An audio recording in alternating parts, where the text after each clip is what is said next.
di masisigo ba't ganto? Ginaganapan ko lang na natural, tsaka inagapan ko na mautal nilawan, sinugal ginapang minahal. Katagalan natutunan ko rin tumagal, tsaka alam ko naman na inaabangan na sana tabangan yung papakawalan para di naabangan. Kaso nga lang pala ba naman ang alabang kinalakihan na galingan ang galingan, kaya nakasanayan ko makabuo na madiin. Di ko na malayo na malayo na malayo na malayo, narating matay ako na pailing. Mga naniwala di ko pwede biguin, di ko pwede pakitaan na bitin. Mga tingin na kalang busugin ko pa din kahit kabisado na kalitiin. Alam ko na may mata na nagbabantay kung paano ako sasablay, matyagang nag-aantay kung kailan ako tatamlay at lalaylay. Yung mga laway na makita ako na mahina, umay na manira, ngalay na manghila, kasi nga walang pinakitang hindi pa matay.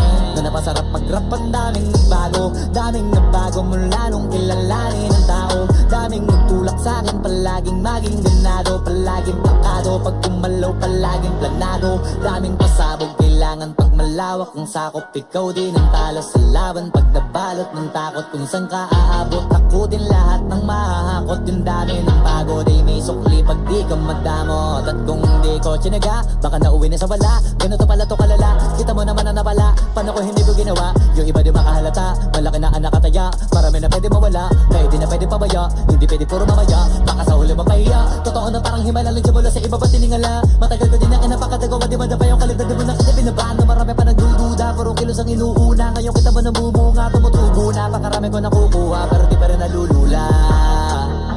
Tas sa ugali wala pa rin binago, tao pa rin pag umaharap sa tao.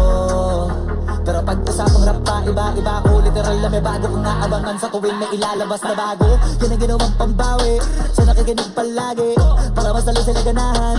Di yung mga bago ko hanapin, yung iba naman nabababawan, pero di na para atupagin, di kasi nila maunawaan, na yung bulsa ko pinapalalim, kahit pa paano naman